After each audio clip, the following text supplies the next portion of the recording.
Hi everyone, आप सभी का स्वागत है। तो केमिस्ट्री के लेक्चर नंबर फर्स्ट, जिसमें हमारा चैप्टर रहेगा state of matters, gas and यानी गैसेस एंड लिक्विड।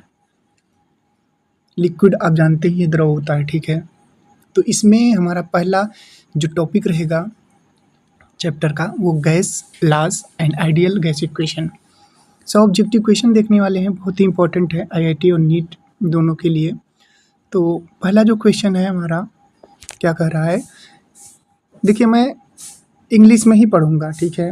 हिंदी में दिया गया है, नीचे बिलिंगुअल है, ठीक है।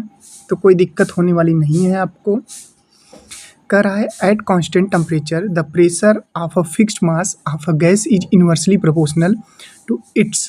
कह रहा है स्थिर ताप पर, एक ट्रिक बता देते हैं आपको, बीटी, सीपी, जीपीटी, ये आपको याद रख लेना है कि बॉयल जो होता है, बॉयल्स लॉ क्या कहता है कि टेम्परेचर क्या रहे, कांस्टेंट रहे। चार्ल्स क्या कहते हैं, प्रेशर कांस्टेंट रहे, पी कांस्टेंट रहे, ठीक है। ग्राहम क्या कहते हैं, प्रेशर और टेम्परेचर कांस्टेंट रहे, ठीक है। ये चीज़ें आपको पता होनी चाहिए। ये 11th और 12th का क्वेश्चन है, इतनी चीज़ें मैं डिस्कस नहीं करूँगा, ठीक है। कह रहा है स्थिर ताप पर, ताप क्या हो गया, स्थिर हो गया यानी कांस्टेंट हो गया, ठीक है। इसको हटा दो ताप को। कह रहा है गैस के निश्चित द्रव्यमान का दाब उसके व्युत्क्रमानुपाती होता है, ठीक है। किसके व्युत्क्रमानुपाती होगा, तो आयतन के व्युत्क्रमानुपाती होगा, क्योंकि व्युत्क्रमानुपाती मतलब 1/में हो जाएगा, ठीक है। दाब किसके व्युत्क्रमानुपाती होगा, तो pressure inversely proportional 1/v। v क्या है, यहाँ पे वॉल्यूम है। तो ये किसका नियम निकल रहा है, बॉयल्स का नियम निकल रहा है ना। ये चीज़ें आपको पता होनी चाहिए। तो राइट आंसर क्या हो जाएगा, ऑप्शन नंबर बी करेक्ट हो जाएगा। यहाँ पे बॉयल्स लॉ आपने पढ़ा होगा, ठीक है। चलिए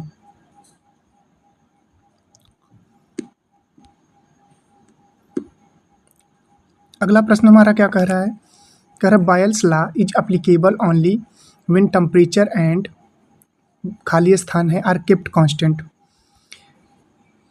नंबर ऑफ मोल्स कांस्टेंट रहेगा, स्थिर रखे जाएं, तब बॉयल्स का लॉ जो है यानी नियम है अप्लीकेबल होगा। तो राइट आंसर क्या हो जाएगा, मास यानी नंबर ऑफ मोल्स, ठीक है। ऑप्शन नंबर सी करेक्ट हो जाएगा। दोस्तों अभी मैं सिर्फ थियरी करा रहा हूँ, ठीक है। उसके बाद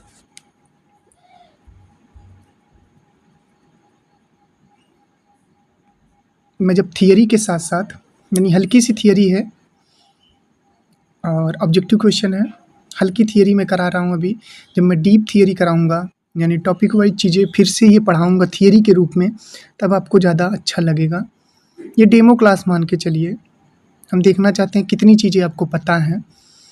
अपना रिस्पांस जो है कमेंट बॉक्स में ज़रूर बताइएगा कि क्या क्या चीज़ें सुधार करने की ज़रूरत है, क्या क्या चीज़ें आपको पता है, बेस आपका क्लियर है या नहीं।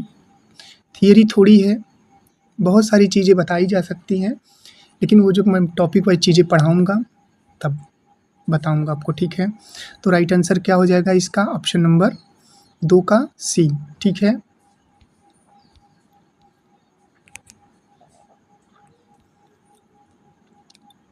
अगला क्वेश्चन है हमारा, कर बॉयल्स का नियम का गणितीय व्यंजक। देखिए ये डायरेक्टली प्रोपोर्शनल 1/v है, तो पी बराबर कांस्टेंट, पी बराबर कांस्टेंट हो जाएगा, P1 V1 equal to P2 V2, ये आपको याद रखना है। ऑप्शन नंबर ए करेक्ट हो जाएगा, ठीक है। P1 V1 equal to P2 V2, ये चीज़ें आपको पता होनी चाहिए कि the mathematical expression of Boyle's law is P1 V1 equal to P2 V2।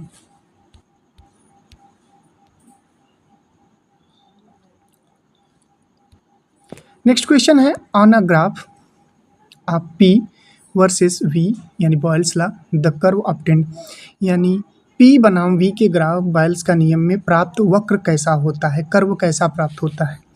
तो ये आपका रेक्टेंगुलर हाइपरबोला प्राप्त होता है। ये चीज़ें आपको याद रखनी है, इम्पोर्टेंट है, ठीक है। हमने क्या क्या देखा, हमने ये देखा कि बॉयल्स लॉ जो होता है टेम्परेचर उसमें कांस्टेंट रहता है, depend on number of moles यानी मास।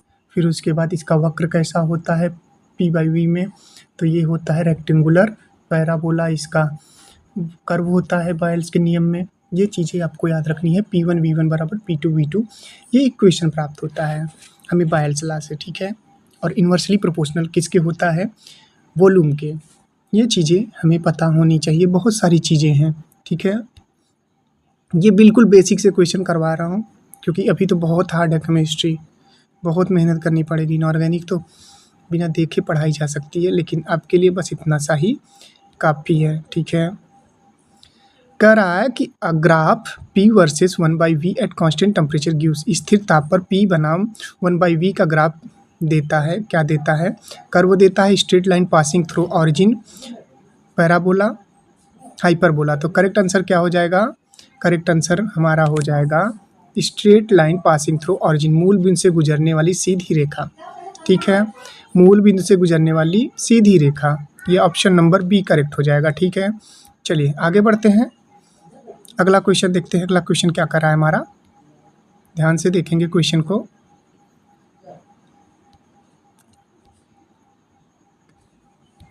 क्वेश्चन कह रहा है a gas occupies 500 ml at 1 atm pressure, what will be the volume at 2 atm at the same temperature, ठीक है।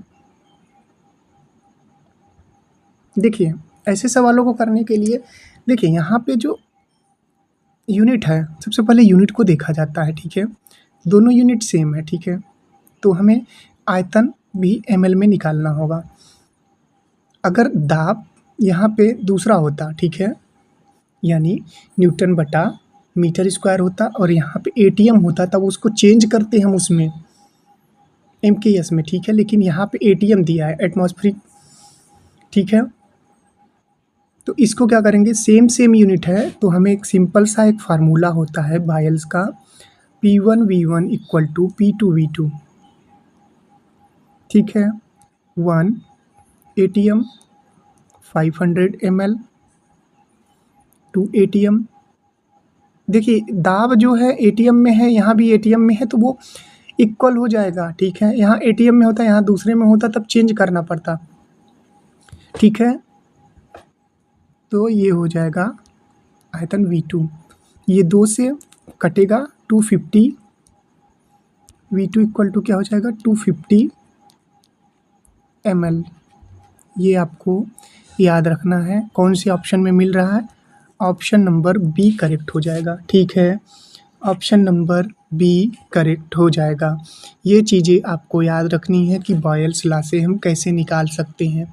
देखिए जब प्रेशर दोनों में एटीएम हो तो वो इक्वल हो जाता है। अगर प्रेशर अलग रहे, एक यूनिट अलग रहे, दूसरी यूनिट अलग रहे, तो एक यूनिट में बनाना पड़ता उसको, हमने फिजिक्स में पढ़ाया भी है, ठीक है। अगर एक MKS में है, CGS में है, तो या MKS में करिए या CGS में, दोनों को करिए, ठीक है। ये चीज़ें आपको पता होनी चाहिए। हम अगले क्वेश्चन की ओर बढ़ेंगे। हमारा अगला क्वेश्चन क्या कर रहा है दोस्तों क्वेश्चन कर रहा है which of the following is constant in Boyle's law, Boyle's के नियम में कौन स्थिर रहता, अरे यार टेम्परेचर और मोल, अभी हमने बताया ना, number of moles and temperature क्या रहता है, कांस्टेंट रहता है। रेक्टेंगुलर पैराबोला इसकी कर्व बनाता है, ये सारी चीज़ें आपको पता होनी चाहिए। चलिए स्थिर ताप पर गैस पर दाब बढ़ने से उसका घनत्व क्या होता है, तो ये क्या होगा, इंक्रीज होगा। ऑप्शन नंबर ए हमारा यहाँ पे राइट हो जाएगा, इंक्रीज होगा। ऑप्शन नंबर ए करेक्ट हो जाएगा। ये चीज़ें आपको याद रखनी है, ये मैंने बताया है बहुत पहले ही।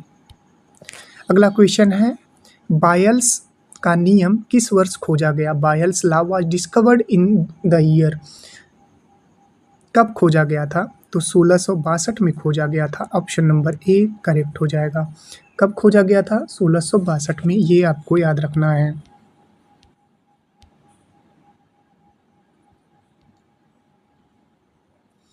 कह रहा है At high altitudes, atmospheric pressure decreases according to Boyle's law. Air trapped in a sealed bag will. अधिक ऊंचाई पर वायुमंडलीय दाब घटता है. बायल के नियम अनुसार एक बंद थैले में फंसी हवा क्या होती है? एक्सपैंड होती है, कॉन्ट्रैक्ट होती है यानी सिकुड़ती है, रिमेन्स अनचेंज यानी अपरिवर्तित रहती है, उसके साथ साथ लिक्विफाई होती है, द्रवित होती है. तो क्या कर रहा है, ध्यान से देखेंगे सवाल को. अधिक ऊंचाई पर वायुमंडलीय दाब घटता है, यार फैलेगी, ठीक है. ये क्या हो जाएगी? एक्सपैंड होगी. ऑप्शन नंबर ए करेक्ट हो जाएगा. एक्सपैंड होगी, ठीक है. क्या होगी? एक्सपैंड होगी. चलिए इसका एक्सप्लेनेशन देख लेते हैं क्यों एक्सपैंड होगी. As external pressure decreases volume increases to keep PV constant. PV constant किस में आ गया? बायल्स में आ गया. So the trapped air expand. Chips packets up at high altitude, ठीक है. चिप्स का पैकेट आपने देखा है, नाइट्रोजन भरी जाती है, ठीक है. विद्युत बल्ब में भी भरी जाती है. ट्यूबलाइट में कौन सी होती है? HG. और कम दाब पे पारा और आर्गन होती है. ये सारी चीज़ें आपको पता होनी चाहिए. चलिए नेक्स्ट क्वेश्चन हमारा क्या कह रहा है? 11th number. The value of PV for a given mass of gas at constant temperature. स्थिर ताप पर गैस के दिए गए द्रव्यमान के लिए PV का मान कितना होता है?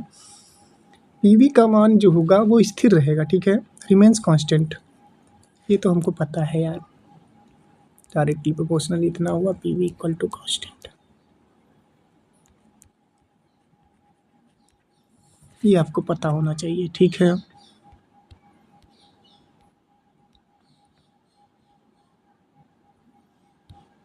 अगला हमारा क्वेश्चन है, यदि स्थिर ताप पर गैस का आयतन घटाकर मूल आयतन का 1/3 कर दिया जाए तो दाब कितना होगा?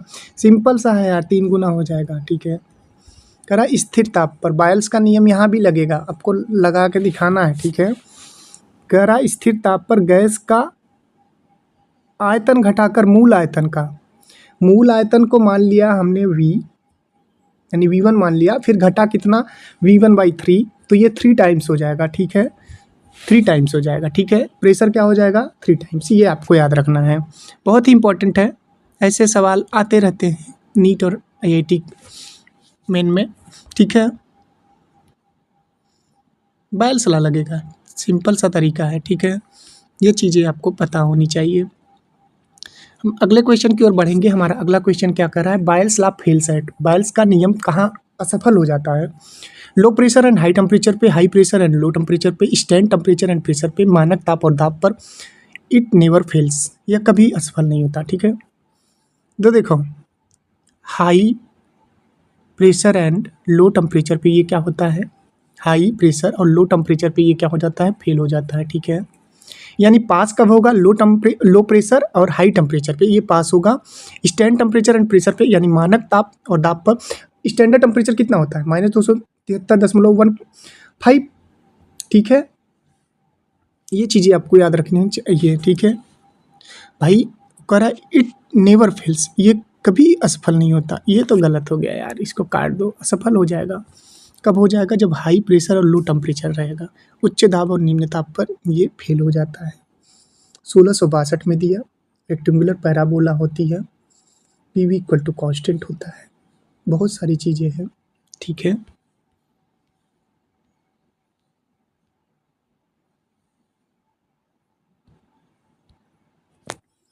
अगला क्वेश्चन है, a balloon filled with shrink when taken deep under water. This is an application of. Gas से भरा एक गुब्बारा गहरे पानी में ले जाने पर सिकुड़ जाता है, यह किसका अनुप्रयोग है? तो ये बायल्स का अनुप्रयोग है. चार्ल्स मैंने बताया, एवोगाड्रो बताया, डाल्टन. गुणित अनुपात का नियम किसने दिया था? डाल्टन ने दिया था. स्थिर अनुपात का नियम किसने दिया था? प्राउट ने दिया था. ये सारी चीज़ें भी इसी में डिस्कस होंगी, ठीक है. एक भी क्वेश्चन केमिस्ट्री में छूटेगा नहीं, ये मैं गारंटी के साथ कह रहा हूँ. अगर आप नीट IIT के साथ वनडे एग्जाम की तैयारी कर रहे हैं, फिर भी साइंस बेहतरीन ढंग से मैं पढ़ाऊँगा ताकि वो भी चीज़ें कवर हो जाए, ठीक है. एक्सप्लेनेशन देख लेते हैं. Under water pressure increases with depth and at nearly constant temperature the balloon volume decreases as pressure rise. Boyle's law in action. पानी में गहराई के साथ दाब बढ़ता है और लगभग स्थिर ताप पर दाब बढ़ने से गुब्बारे का आयतन घटता है. यह बायल्स के नियम का उदाहरण है. ठीक है। नेक्स्ट क्वेश्चन है, for an ideal gas following Boyle's law, if pressure is doubled and temperature is kept constant, the new volume compared to original is। Boyle के नियम का पालन करने वाली आदर्श गैस के लिए यदि दाब दोगुना कर दिया जाए और ताप स्थिर रखा जाए तो मूल आयतन की तुलना में नया आयतन होगा डबल होगा। ठीक है, उसके बाद क्या करें, हाफ होगा, सेम होगा। ठीक है, तो ये हाफ हो जाएगा यार, ज़्यादा सोचने की ज़रूरत ही नहीं है, हाफ कर देंगे हम।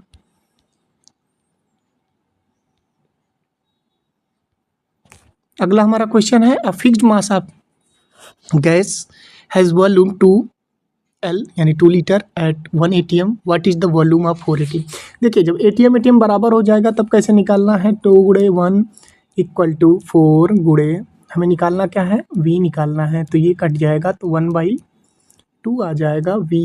लीटर में है ना वॉल्यूम, तो क्या हो जाएगा, 1/2 है तो 0.5 हो जाएगा, क्या L। Right answer option number B हो जाएगा। ठीक है, मैंने क्या बताया, जब प्रेशर दोनों तरफ प्रेशर एक ही यूनिट में हो तो उसको बदलने की ज़रूरत नहीं है, वो इक्वल हो जाते हैं, वो कट जाते हैं। ठीक है, अगर यहीं पे आपसे बोल दिया जाए ये दो क्या है, ml में है, ठीक है, और हमें लीटर में निकालना है तो अलग हो जाएगा। ठीक है, जब हमसे कुछ कहा ही नहीं है तो हम सीधा निकाल देते हैं 0.5 लीटर, 1/2 0.5 लीटर।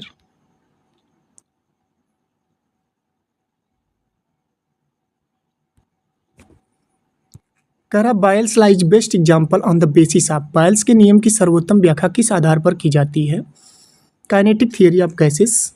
यही मार दो यार सही answer, law of conservation of mass ये गलत है, अवोगाड्रो हाइपोथेसिस अलोन लाचेटिक नहीं यार गलत है, काइनेटिक थियरी ऑफ गैसेस पे बेस्ड होती है। ठीक है, कह सकते हो। According to kinetic theory, decreases volume increases collision frequency with wall rising pressure, explaining Boyle's law। ये चीज़ें आपको पता होनी चाहिए। अगला क्वेश्चन है, which condition must remain unchange for Boyle's law to be valid. Boyle's के नियम के मान्य होने के लिए कौन सी स्थिति अपरिवर्तित रहनी चाहिए, only pressure, only volume, volume and quantity of gas, none of this. ठीक है, कर बॉयल्स के नियम के लिए मान्य होने के लिए कौन सी स्थिति अपरिवर्तित रहनी चाहिए, तो ये हो जाएगा option number C, temperature and quantity of gas. कुछ चीज़ें ऐसी हैं जो आपको रटनी ही पड़ेंगी, सारी चीज़ें आपको एग्जाम्पल और न्यूमेरिकल के माध्यम से नहीं समझाया जा सकता। ठीक है, अभी तो मैं थोड़ी थोड़ी थियरी देख रहा हूँ, उसके बाद डीप में देखेंगे।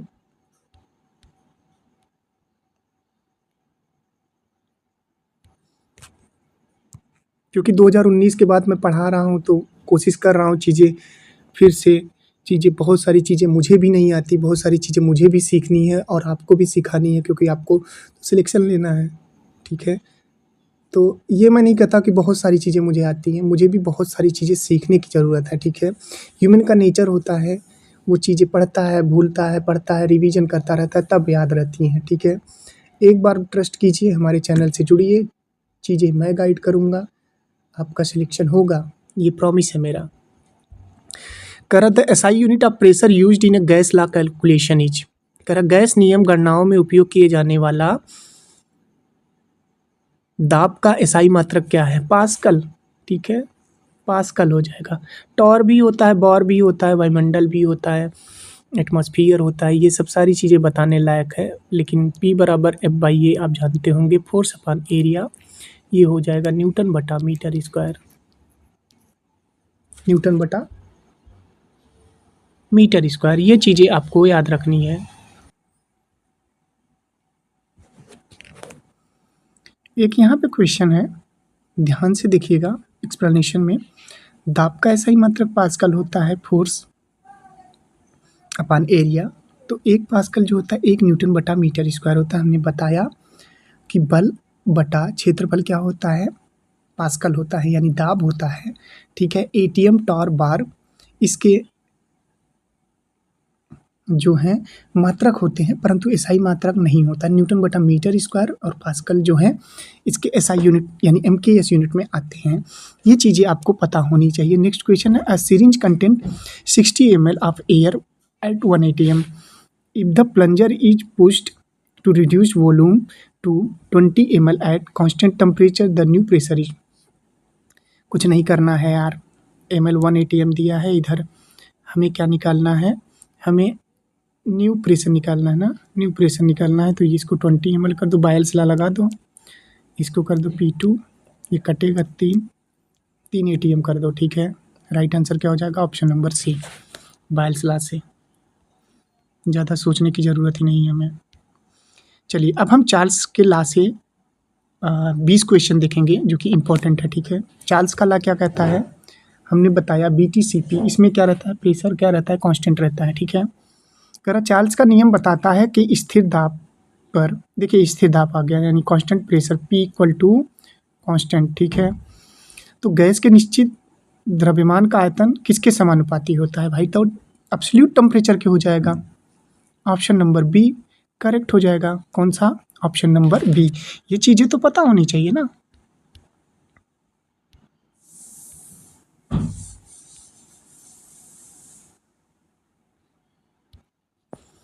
अगला क्वेश्चन है हमारा कि the mathematical form of Charles law, Charles के नियम का गणितीय रूप क्या है। देखिए इसमें क्या होता है, P जो होता है वो आपका कांस्टेंट होता है, P आपका कांस्टेंट होता है चार्ल्स के नियम में। BTCP GPT, ठीक, यहाँ तक समझ में आया। BTCP GPT, तो जो इसमें V होता है वॉल्यूम डायरेक्टली प्रोपोर्शनल होता है टेम्परेचर के, ठीक है। तो V1 by T1 equal to V2 by T2, V2 by T2, ये चीज़ें आपको पता होनी चाहिए। तो यहाँ से हो जाएगा। तो अगर इसका मैथमेटिकल फॉर्म देखेंगे तो हो जाएगा V1 T2 equal to V2 T1, ठीक है। अब देख लेते हैं कौन से ऑप्शन में मिल रहा है, V1 by T1, V2 by T2, option number a मिल रहा है, तो ऑप्शन नंबर ए करेक्ट हो जाएगा, ठीक है। ये चीज़ें आपको समझ में आनी चाहिए बस। मैं कैसे पढ़ा रहा हूँ, कौन सी लैंग्वेज यूज कर रहा हूँ, अवधि यूज कर रहा हूँ कि खड़ी बोली, कौरवी, मैथिली, संथाली, कौन सी डोगरी, कौन सी यूज कर रहा हूँ, इससे मतलब नहीं होता। चीज़ें आपको आनी चाहिए, कैसे भी आनी चाहिए। 1 डे एग्ज़ाम है यानी एग्ज़ाम है, तो ये चीज़ें आपको समझ में आनी चाहिए बस। मेरा पर्पज एक ही है, कैसे भी समझ में आए आपको करना है, सही करना है प्रश्नों को, बस मेरा पर्पज एक ही है, मेरा उद्देश्य एक ही है, ठीक है। और मेरा उद्देश्य कुछ नहीं है, मेरा उद्देश्य एक ही है कि आप अच्छा स्कोर करें। चलिए चार्ल्स के नियम के अनुसार गैस का आयतन सैद्धांतिक रूप से किस ताप पर शून्य होता है, यानी according to Charles law the volume of a gas become theoretical zero at -273.15 degree centigrade. ये आपको पता होगा कि -40 पर क्या होता है, -40 पर डिग्री सेंटीग्रेड और डिग्री फ़ारेनहाइट बराबर होते हैं। एक फार्मूला होता है C/5 F-32/9 के -273/5 और आपका रैकिन से जो होता है R/4 हो जाता है, ठीक है। ये चीज़ें आपको पता होनी चाहिए, फार्मूला ये पता होना चाहिए कि डिग्री सेंटीग्रेड से केल्विन में कैसे बदलते हैं और केल्विन से हम फ़ारेनहाइट में कैसे बदलते हैं और डिग्री सेंटीग्रेड से फ़ारेनहाइट, फ़ारेनहाइट से केल्विन, केल्विन से रैकिन्स, ये चीज़ें आपको पता होनी चाहिए। और चीज़ें मैं बता दूँ, ह्यूमन टेम्परेचर जो होता है वो 37 डिग्री सेंटीग्रेड होता है, 310 केल्विन होता है, 98.6 डिग्री फ़ारेनहाइट होता है। केल्विन के साथ डिग्री नहीं लगती, ये आपको पता होना चाहिए, ठीक।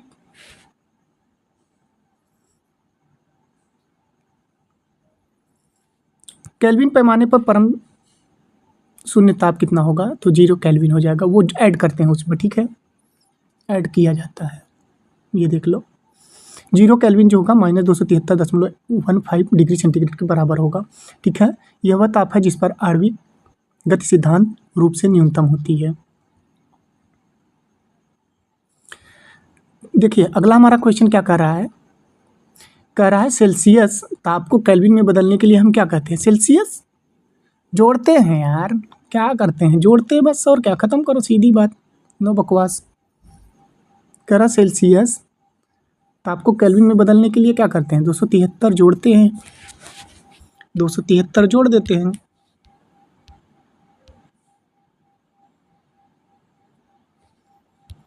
भाई हमारा सवाल आया कि एक gas has volume 300 ml at 27 degree centigrade, what will be it's volume at 127 degree centigrade at constant pressure. एक गैस का आयतन 27 डिग्री सेंटीग्रेड पर 300 ml है स्थिर दाब पर। ध्यान दीजिएगा, एक gas has volume 300 ml at 27 degree centigrade, what will its volume at 127 degree centigrade at constant pressure. एक गैस का आयतन 27 डिग्री सेंटीग्रेड पर 300 ml है स्थिर दाब पर 127 डिग्री सेंटीग्रेड पर, इसका आयतन क्या होगा। तो सबसे पहले डिग्री सेंटीग्रेड को हम केल्विन में बदल लेते हैं, तो ये 273 इसमें ऐड करेंगे तो ये 300 केल्विन हो जाएगा। इसको बदलेंगे तो 400 केल्विन हो जाएगा, क्योंकि 273 प्लस 127 जोड़ने पर 400 हो जाएगा। ठीक है, 400 क्या होगा, केल्विन होगा। ठीक है, ये चीज़ें आपको पता होनी चाहिए। 400 केल्विन। ठीक है, तो चार्ल्स का नियम लगा देंगे, V1/T1, V1/T1 निकाल देंगे, V1/T1 300/300 हो जाएगा। ठीक है, और ये हो जाएगा आपका V2/400। ठीक है, 300 से 300 कट गया, V2/, ठीक है, V2/400, तो ये क्रॉस मल्टीप्लिकेशन हो जाएगा, तो ये बचेगा 400। ठीक है, ये कितना बचेगा, 400। तो 400 ml करेक्ट आंसर हो जाएगा। ठीक है, हमसे अब कोई क्वेश्चन पूछेगा कि सर आपने कहा था कि अगर दोनों यूनिट सेम हो, जैसे यहाँ पे टेम्परेचर यहाँ पे टेम्परेचर, तो भाई मेरे हमने इसलिए किया क्योंकि ये कट नहीं रहा था। ठीक है, कट नहीं रहा था और हमें वैल्यू चाहिए किसमें, 400, 500, 300, 200 में, तो इसीलिए हमने केल्विन में बदला। केल्विन में बदलने पे प्लस पॉइंट क्या हुआ, 300 से 300 कट जाएगा तो 400 डायरेक्ट आ जाएगा। नहीं तो वैसे करोगे तो बहुत ज़्यादा वैल्यू हो जाएगी। और हमें ml निकालना है, हमें कहा तो नहीं है ना डिग्री सेंटीग्रेड में निकालना है कि केल्विन में निकालना है, हमें तो निकालना है आयतन। आयतन निकालना है तो एक दिया गया है, एक V2 निकालना है, V1 दिया गया है, V2 निकालना है। तो सिंपल सा तरीका अपना लेते हैं। ठीक है, तो ये हो जाएगा आपका 400 ml। ये चीज़ें आपको आनी चाहिए। ठीक है, चलिए नेक्स्ट क्वेश्चन की ओर बढ़ते हैं। नेक्स्ट क्वेश्चन क्या कह रहा है, कह रहा है कि स्थिर दाब पर V बनाम T के चार्ल्स नियम ग्राफ को पीछे बढ़ाने पर यह ताप अक्ष को किस बिंदु पर काटता है। तो -273.15 डिग्री सेंटीग्रेड पर काटता है, ये आपको याद होना चाहिए। Charles law graph V versus T in degree centigrade at constant pressure when extrapolated backward intersect the temperature axis at क्या होगा, -273.15 डिग्री सेंटीग्रेड। ये चीज़ें आपको पता होनी चाहिए। Charles law is also known as the law of, simple सा तरीका है। ठीक है, यहाँ पे मैं अब 2-3 चीज़ें बताऊँगा। देखिए, आपने आइसोबेरिक पढ़ा होगा। आइसोबेरिक क्या होता है, आइसोबेरिक जो होता है उसमें P यानी प्रेशर जो होता है वो क्या रहता है, वो कांस्टेंट रहता है, प्रेशर कांस्टेंट रहता है। आइसोकोरिक में वॉल्यूम कांस्टेंट रहता है। एडियाबेटिक में there is no transfer of heat in between system and surrounding, DQ equal to constant रहेगा। ठीक है, ये चीज़ें आपको पता होनी चाहिए। तो चार्ल्स में क्या रहता है, P कांस्टेंट रहता है ना, BTCP। चार्ल्स में प्रेशर कांस्टेंट रहता है, P कांस्टेंट रहता है, तो ये क्या हो जाएगा, आइसोबेरिक हो जाएगा। There is no transfer of heat in between system and surrounding, adiabatic हो गया। और एक साइक्लिक प्रोसेस होता है, और आइसोबेरिक में क्या होता है, प्रेशर कांस्टेंट होता है। ठीक है, तो आइसोबेरिक को प्रेशर, आइसोकोरिक को वॉल्यूम, एडियाबेटिक को हीट। ठीक है, cyclic process, final and initial point एक ही हो। ठीक है, ये चीज़ें आपको पता होनी चाहिए। तो Charles law is also known as the law of isobaric process, ये चीज़ें आपको सीखनी है। डीप में डिस्कस करते हैं हम। अगला हमारा क्वेश्चन है, if temperature is doubled in kelvin eight constant pressure the volume of gas will be. क्या कह रहा है, यदि स्थिर दाब पर ताप केल्विन में 2 गुना कर दिया जाए तो गैस का आयतन, अरे 2 गुना हो जाएगा यार, सिंपल सा तरीका है, ठीक है। क्योंकि V जो होता है डायरेक्टली प्रोपोर्शनल T होता है चार्ल्स के नियम के अनुसार, उसको 2 गुना करेंगे तो उसको भी हो जाएगा।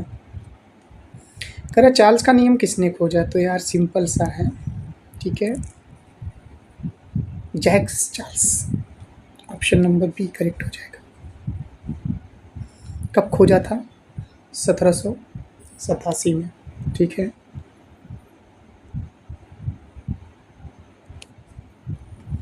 अगले क्वेश्चन की ओर बढ़ते हैं। गर्म हवा का गुब्बारा ऊपर उठता है क्योंकि उसके अंदर की हवा क्या होती है, contract and become denser, expand and become less dense, remains unchanged, liquefies, ठीक है। ए hot air volume rises because heated air inside it. गर्म हवा का गुब्बारा ऊपर उठता है क्योंकि उसके अंदर की हवा क्या होती है, expand and become less dense, फैलती है और कम सघन हो जाती है। तो ऑप्शन नंबर बी यहाँ पे करेक्ट हो जाएगा। कौन सा सही हो जाएगा, option number B. Option number B correct हो जाएगा। इम्पोर्टेंट है, ये आपको याद रखना है, ठीक है।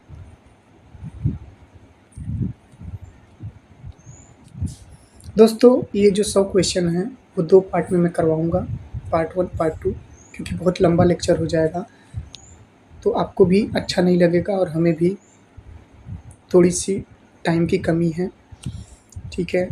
अगला है, gas thermometer works on the principle of, यानी गैस थर्मामीटर किस सिद्धांत पर कार्य करता है, तो चार्ल्स के नियम पर कार्य करता है कि volume directly proportional to temperature. ये इम्पोर्टेंट है दोस्तों। ये लेवल होता है IIT का, नीट का, केमिस्ट्री का, ये लेवल।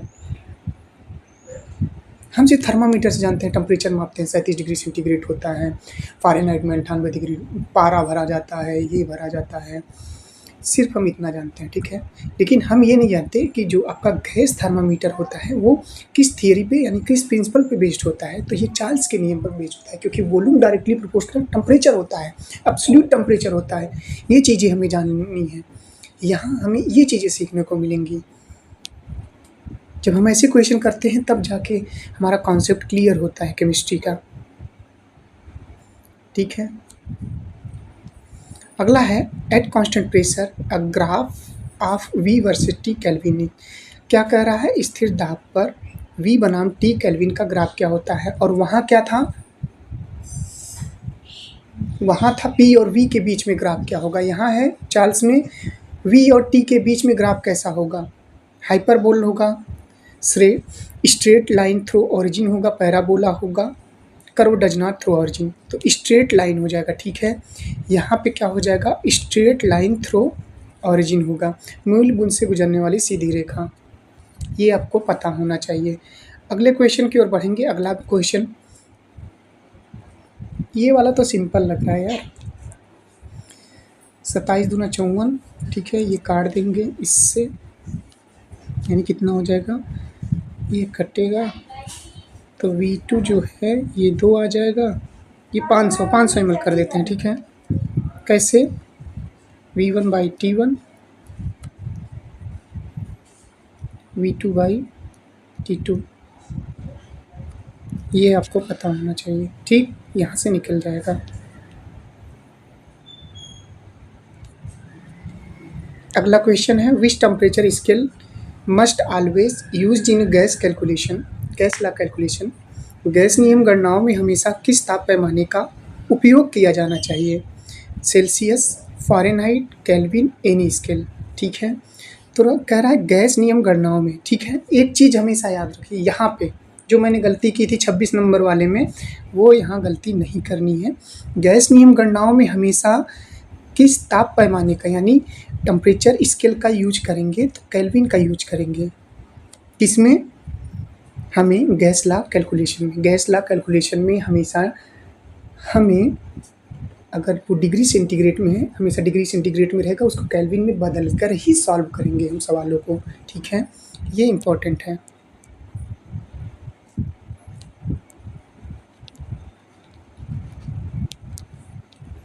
ये इम्पोर्टेंट है। ठीक, यहाँ तक समझ में आया आपको?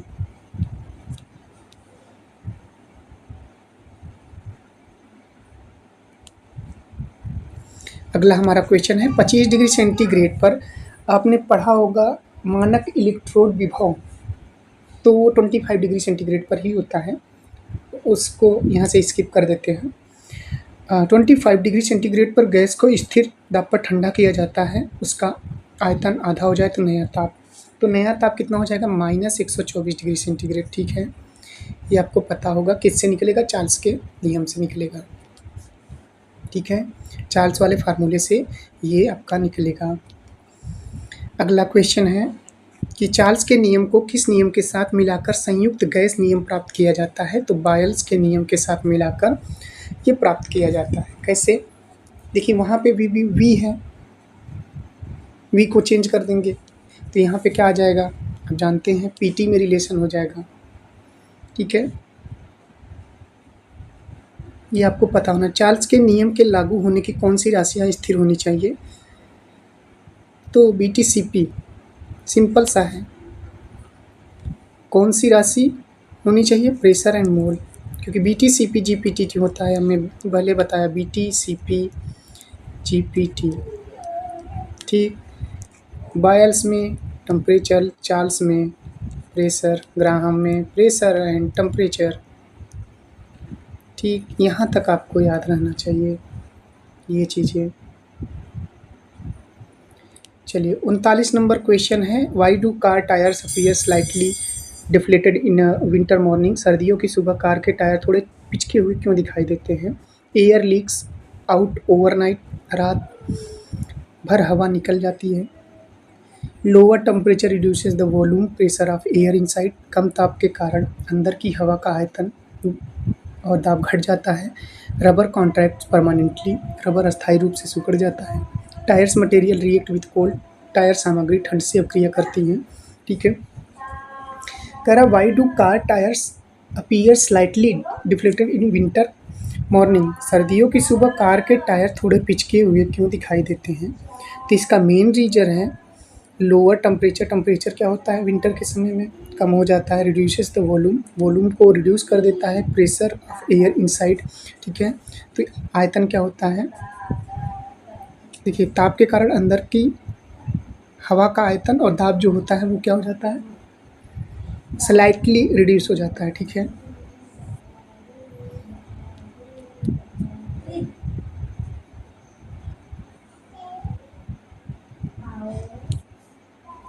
अगला क्वेश्चन है, a gas sample has volume 1 litre at 0 degree centigrade, what will the volume? इतना देखो यार, इसको सीधा उसमें बदल दो।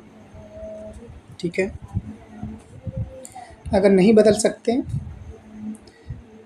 तो इसको देखो, गैस वाले में हमने क्या कहा? केल्विन में बदलना है। ठीक है, ये 273 हो जाएगा और इसमें ये 2 हो जाएगा।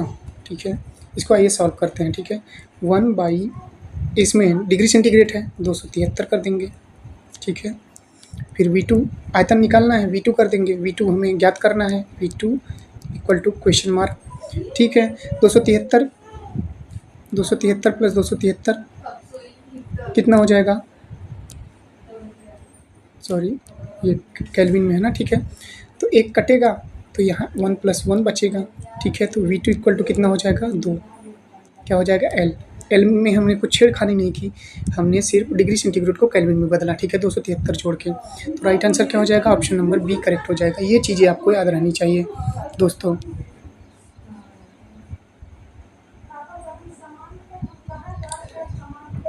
अगला क्वेश्चन है, गे लुसेक का नियम बताता है कि स्थिर आयतन पर गैस के निश्चित द्रव्यमान का दाब किसके समानुपाती होता है? Gay Lussac law state that at constant volume pressure of a fixed mass of gas is directly proportional to absolute temperature. ठीक है, गैलुसेक यही है। ठीक है, ये हो जाएगा। अगर बात करेंगे दाब किसके समानुपाती होता है, तो टी के समानुपाती होता है। ठीक है, P1/T1 इक्वल टू P2/T2, ये चीज़ें आपको याद होनी चाहिए। नेक्स्ट है गैलुसेक के नियम का गणितीय व्यंजन, यानी the mathematical expression of Gay Lussac laws क्या होता है। तो डायरेक्टली प्रोपोर्शनल होता है प्रेशर एब्सोल्यूट टेम्परेचर के, ठीक है। तो P1/T1 इक्वल टू P2/T2, ठीक। P1T2 इक्वल टू P2T1, ठीक। तो ऑप्शन नंबर कौन सा सही हो जाएगा? ऑप्शन नंबर ए यहाँ पे करेक्ट हो जाएगा, ठीक। कह रहा है Gay Lussac law describe which type of process. Gay-Lussac का नियम किस प्रकार की प्रक्रिया को दर्शाता है, ठीक, किस प्रकार की प्रक्रिया को दर्शाता है। देख भाई, गैलुसेक का नियम किस प्रकार की प्रक्रिया को दर्शाता है, इसमें क्या होता है, यहाँ ध्यान से देखना, प्रेशर डायरेक्टली प्रोपोर्शनल होता है टेम्परेचर के, तो V नहीं है, V कांस्टेंट हो गया, ठीक है। हमने बताया कि आइसोबेरिक क्या होता है, प्रेशर होता है, आइसोकोरिक में वॉल्यूम कांस्टेंट होता है, तो आइसोकोरिक हो जाएगा, ठीक है। आइसोकोरिक प्रोसेस में होता है, तो आइसोकोरिक इसका करेक्ट आंसर हो जाएगा, या आइसोवोल्यूमेट्रिक, ठीक है। ऑप्शन नंबर सी करेक्ट हो जाएगा। अगले क्वेश्चन की ओर बढ़ते हैं। हमारा अगला क्वेश्चन क्या कर रहा है, 44 नंबर क्वेश्चन कर रहा है, pressure cooker explodes if over heated because. Pressure cooker को अधिक गर्म करने पर वह क्यों फट जाता है। इसमें क्या बढ़ता है, at constant volume pressure increase greatly with temperature, ठीक है। टेम्परेचर के साथ प्रेशर भी इंक्रीज होता है जिससे फट जाता है। हॉकिंग्स का नाम सुना होगा आपने।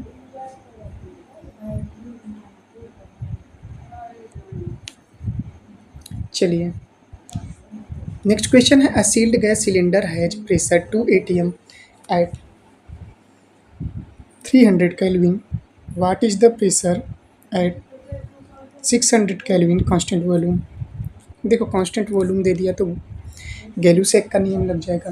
गैलुसेक का नियम क्या कहता है, P डायरेक्टली प्रोपोर्शनल T, तो P/T कांस्टेंट हो जाएगा, तो हम यहाँ लगाएंगे P1/T1 और यहाँ लगाया जाएगा P2/T2, ठीक। अब 2 दिया है ATM, ठीक है, तो ये कट जाएगा तो 4 आ जाएगा, ठीक है। क्यों, क्योंकि 2 बटा यहाँ कर दो 3 इक्वल टू P2 निकालना है, ये 600 है, ये इससे यहाँ कट जाएगा, 2 दूनी 4 हो जाएगा, 4 ATM आंसर आ जाएगा, ठीक है। 4 ATM 4 ATM ऑप्शन नंबर सी करेक्ट हो जाएगा, ठीक है। चलिए आगे बढ़ते हैं, अगला क्वेश्चन देखते हैं। अगला क्वेश्चन क्या कर रहा है, अगला हमारा क्वेश्चन कर रहा है, Gay Lussac law is also called the. Gay-Lussac का नियम किस नाम से भी जाना जाता है, तो प्रेशर टेम्परेचर लॉ, हाँ ये कह सकते हैं pressure temperature law, Amonton law, Amonton law, Avogadro नहीं होगा यार, तो एमंटन लॉ ऑप्शन नंबर सी करेक्ट हो जाएगा, ठीक। ऑप्शन नंबर सी करेक्ट हो जाएगा, आंसर ऑप्शन नंबर सी।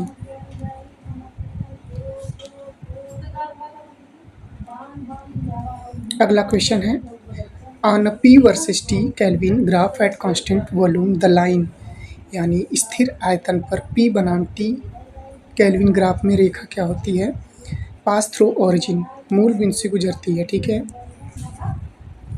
मूल बिंदु से गुजरती है, ठीक है, ये आपको याद रखना है। अगला क्वेश्चन है 48 number, if the kelvin temperature of a gas at constant volume is triplet it's pressure will be. यदि स्थिर आयतन पर गैस का केल्विन ताप 3 गुना कर दिया जाए तो उसका दाब क्या होगा, 3 गुना होगा, 1/3 होगा, रिमेन सेम रहेगा, डबल होगा यानी दुगुना होगा, तो ये क्या हो जाएगा, ट्रिपल होगा, ठीक है। ये चीज़ें आपको याद रखनी है।